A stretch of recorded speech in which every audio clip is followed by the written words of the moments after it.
Don't touch yourself down there. Don't play with yourself. Don't fool around with boys, they'll get you pregnant. Don't go after women, that's homosexuality. I mean, don't do it. I received so many don'ts in my life. Believe it or not, at the supper table. Yeah, we'd have these conversations and we would converse about, you don't give boys an opportunity to get in your pants. I mean, that's all I heard, except the do was, you can be sexual and have sex in marriage. What's that mean? What's sex mean? I didn't know what it was at all. I heard all kinds of horror stories at the supper table. Mom would share situations she had experienced in her life. She was in nursing school and the doctor approached her and trapped her in a corner. She had a pastor walk up behind her in our home.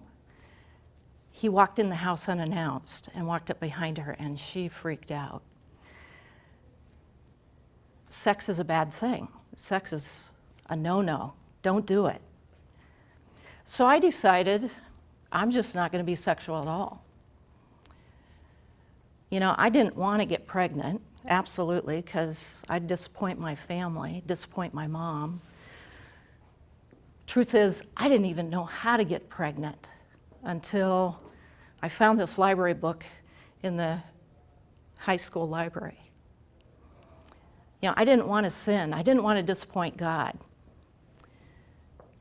But sometimes I'd watch those cartoons on TV and I'd watch, one of my favorite shows was The Bionic Woman, where Jamie Summers, she had her hair just a certain way. It was so beautiful.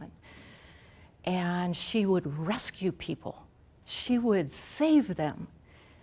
And I was really wanting someone to save me and rescue me from my shame and my sorrow and my loneliness. Secretly, I was drawn to those superheroes, to those people that had this amazing ability to help people smile, to help them feel good. I was drawn to that. But the thing was, being drawn to a woman, oh, that's a no-no. Being drawn to a man, well, they might get you pregnant. And heaven forbid if you touch yourself, so you're only allowed to do that when you wash and wipe. That's about it. As a preschooler, I quickly learned that it was my job to make my mom happy. When I was 2 or 3, there was a little incident. She doesn't even remember what I did. I did something wrong. And we sat down on the edge of the bed and had this little chat. And after that, my mom says, Carol, you were an amazing, my little angel. You never did anything wrong. And I was like, yeah, I'm going to make my mom happy. I'm going to do it the right way. So I became this amazing perfectionist. I excelled in school. I became super responsible for my younger siblings. I'm the oldest of 4. And I took everything under my wings as it's my job and I'm going to do it right. I'm going to be perfect. But, over the years I did make mistakes. I did disappoint Mom many times, many times. I remember this little story. High school, I sang in the district choir concert, and we were able to perform in a nearby town, and it had been snowing the day we went, so on the school bus I wore my snow boots, and we got to the school where we were going to perform and practiced all day and put my good shoes on, and as we headed home, I jumped into my mom and dad's car and drove home, and I left the snow boots. And my mom always would make this statement, if you didn't have your head attached, you'd forget it too. Just defeated, absolutely defeated. And I realized later in my life that that was shame. I was bad. I was a horrible, awful mistake of a person. I believe that if I don't obey my parents or teachers or others in authority, and if I don't do exactly what I'm supposed to do, then God doesn't like me and is disappointed in me too. And he's actually up there keeping tally marks of everything I did wrong. In grade school, I remember I missed the school bus one day. And I went to the teacher sobbing, not because I missed the school bus, but because I was certain that I would hear about it when I get home. My dad's line was always, you know, if you get in trouble in school, you'll be in worse trouble at home. And I took that to heart. But you see, as a grade schooler, I didn't understand the difference between doing something wrong and just missing the bus. So I didn't get punished at home. I didn't get in trouble. In fact, the teachers were going, oh, Carol, it's okay. It's okay. But I was devastated that I had disappointed everybody. I also, later in life, have realized that my mom gave her a lot of her shame. And as a little kid, I soaked it in like a sponge. I just took it all in and I felt it for her. I was embarrassed as I started to go through puberty. My body was changing. The acne on my face was like all over the place. And the boys in school would make fun of me. And then, heaven forbid, I went swimming one day. And swimsuit on, I'd go and I'd swim. And as I got out of the pool, a little guy friend of mine goes, Carol, I see your pubic hair. Mortified. The original Hebrew word for shame means to cover up. Boy, did I want to cover up at that moment. You know, I was also driven to do the right thing. And my confirmation Bible verse was to go and make disciples of all nations. Well, I was determined. I was going to tell people about Jesus. But yet, I was this really shy, quiet, wallflower kid that just wanted to disappear.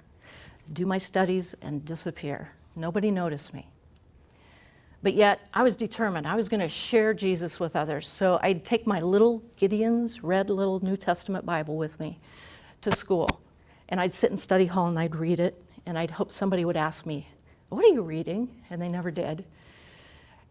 And then I'd go home and beat myself up because I couldn't open my mouth to share with my classmates about Jesus.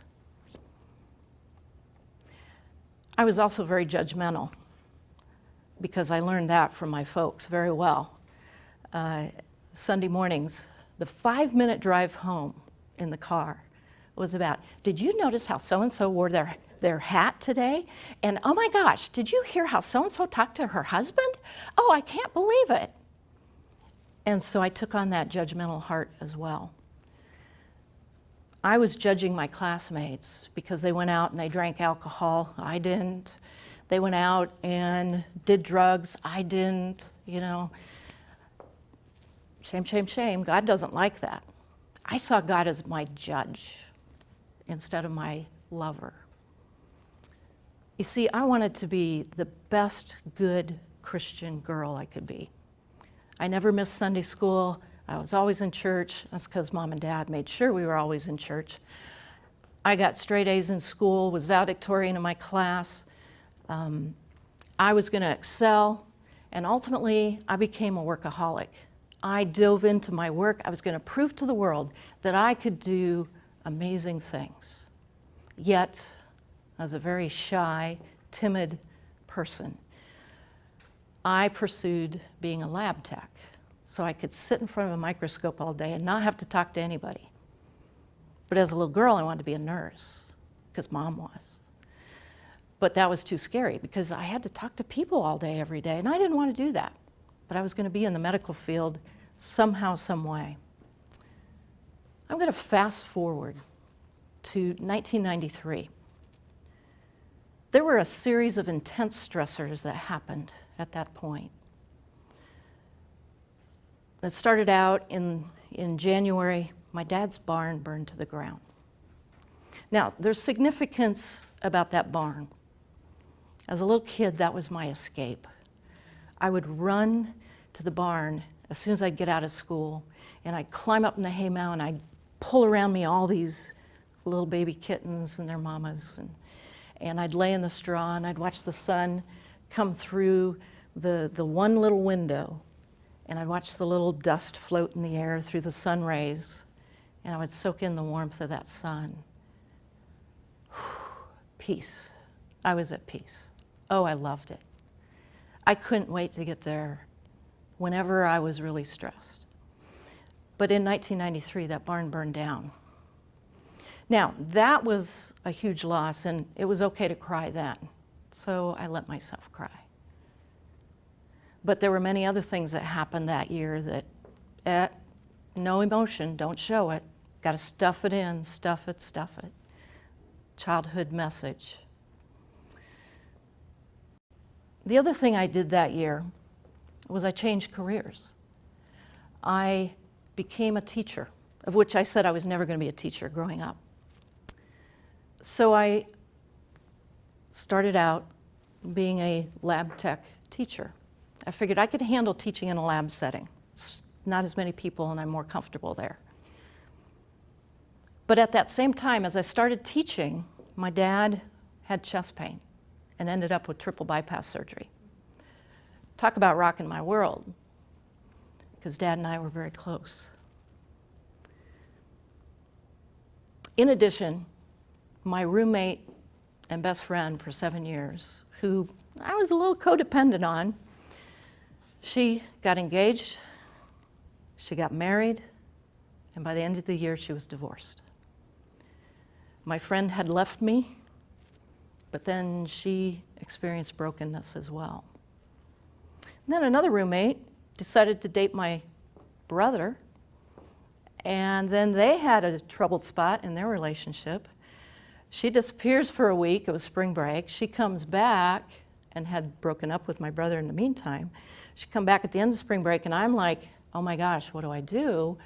She broke up with my brother, but she's still my roommate. But long story short, they've been married 25 years now, so they worked it out. And then in October, a very dear cousin of my dad's that we were very close to passed away from colon cancer. It was a funeral, so I was allowed to cry there. But I stuffed everything else inside and felt a lot of shame and hurt and pain. Well, that was the same year that I became a worse, bad Christian woman, because I discovered sex. I discovered masturbation. I touched myself down there. I was mortified, but yet it was the most amazing, pleasurable thing in the moment. And the shame of all those don'ts growing up just kept knocking me down. Well, ultimately, over the next 10 years, I discovered pornography. The internet had just come in to homes, and on a little old 56K modem, that would take 2 minutes to load one photo. I endured it because I was hooked on it. I became addicted to the pornography.